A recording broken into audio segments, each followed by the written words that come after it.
Electric vehicles are big news, but if you aren't ready for a plug-in commitment, you can split the difference between gas guzzler and amp eater. I guess that would really be a watt hog, by going hybrid. That's just what Honda has done for 2020 with this version, a hybrid, of its popular crossover, the CR-V. Now, the CR-V has long been an Edmunds #1 pick for small crossover. We just really like it. And that's even with competition from the Mazda CX-5 and the Toyota RAV4. Can the new hybrid CR-V compete with its gas-only sibling? Can it compete with Toyota's hybrid RAV4? There's only one way to find out. If you like this video and you want to see more like it, subscribe. It makes us feel good.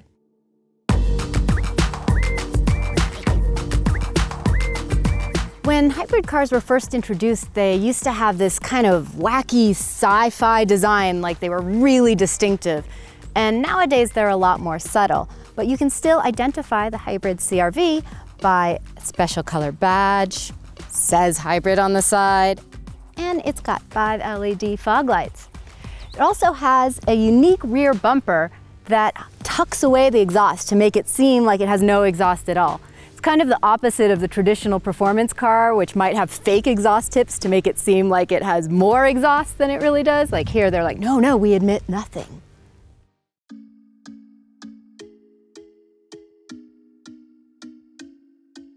You can get the hybrid powertrain for any of the 4 trim levels that CR-V comes in. So base level LX is about $27,000, and the top level Touring, which is what we're in right now, sets you back about $37,000 once all's said and done. Honda Sensing, which is their safety suite of technology to keep you from running into things or backing into things or running off the road into things on the side, it's standard on everything.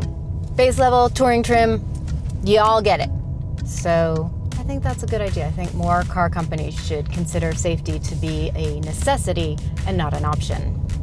What we at Edmunds have always liked about the CR-V is that compared to some of the other small SUVs, it just feels a little more refined than the RAV4, which is kind of rowdy, a little loud, and maybe not quite the handling machine of the Mazda CX-5, but responsive enough. The CR-V is never going to vie for handling machine of the year, but the steering feels tight, it's not sloppy, and the brakes are not too grabby, so far I'm having a nice driving experience. We're in EV mode right now. We're just humming along, and it's quiet. I mean, it's literally humming. It makes a sort of angel sound to make sure that we don't hit pedestrians, but no engine noise whatsoever. And that is because we're in a hybrid, so it has a gas engine, a 2-liter 4-cylinder, but it also has 2 electric motors, and they were redesigned so that you can stay in EV mode longer than you could on any other Honda hybrid.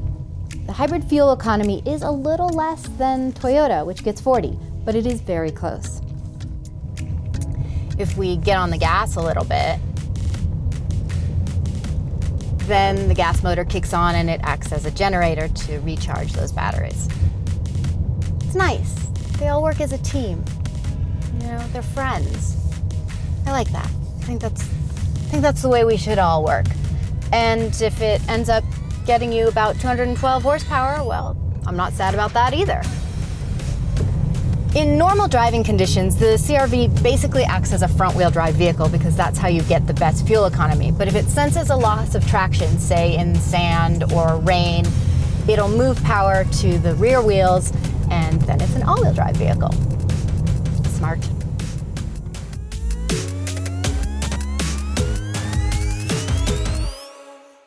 One of the things that I have always liked about the CR-V, and actually about Honda vehicles in general, is that the seating position, the driving position, it's all great for short people, of which one I am.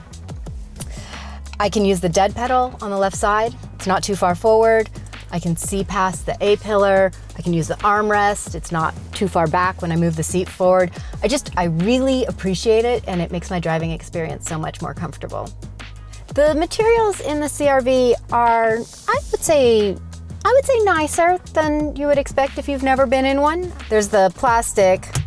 What's gonna happen when you're in a car that doesn't cost 50 grand. Sometimes it happens in a car that costs 50 grand. So I'm not gonna complain about that. And I do think some of the details like the wood trim are really nice. And Honda always does a good job with storage and just general layout, but it does have a shifter.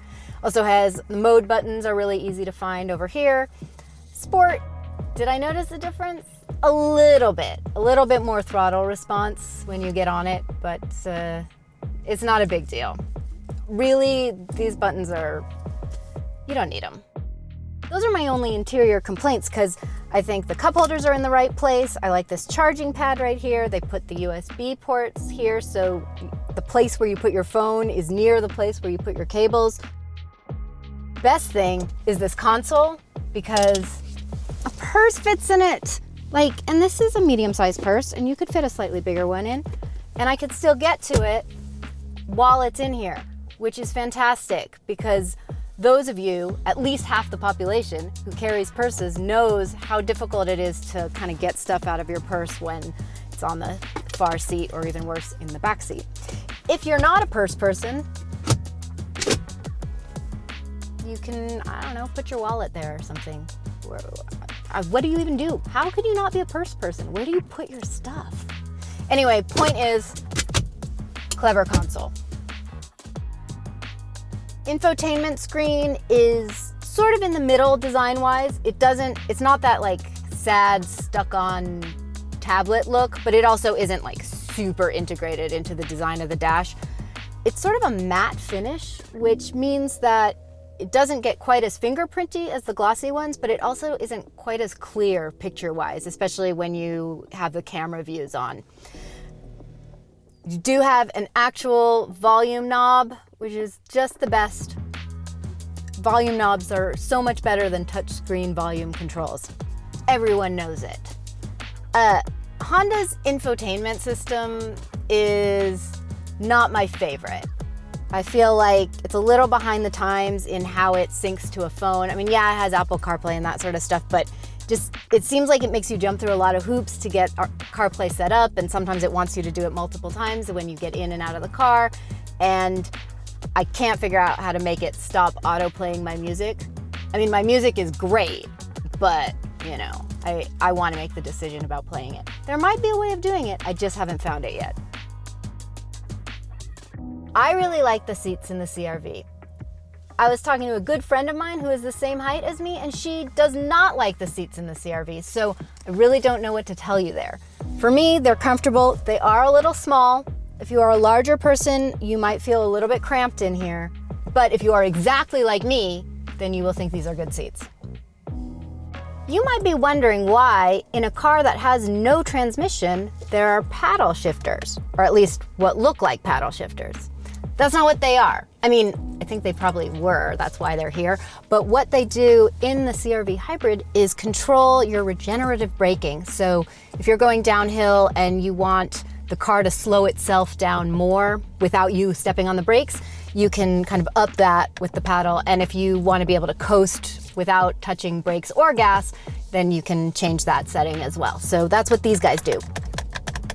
Not shifters.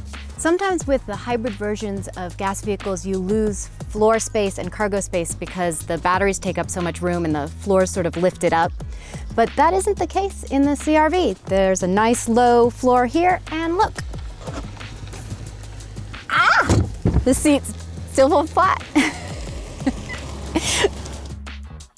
Hybrid crossovers make sense. You get to have that big vehicle with room for all your people and all your stuff, but you don't have the guilt over how much money you're spending on gas and all the damage you're doing to the environment. It's best of both worlds. I think we're gonna see a lot more hybrid crossovers, hybrid SUVs, and maybe hybrid trucks coming in the future. In the meantime, the Honda CR-V Hybrid is an excellent addition to the marketplace. I personally liked it better than I like the non-hybrid CR-V, and I think it gives Toyota's RAV4 Hybrid a run for its money. If you're shopping for a conveniently sized SUV with a hybrid drivetrain, definitely put the CR-V on your list.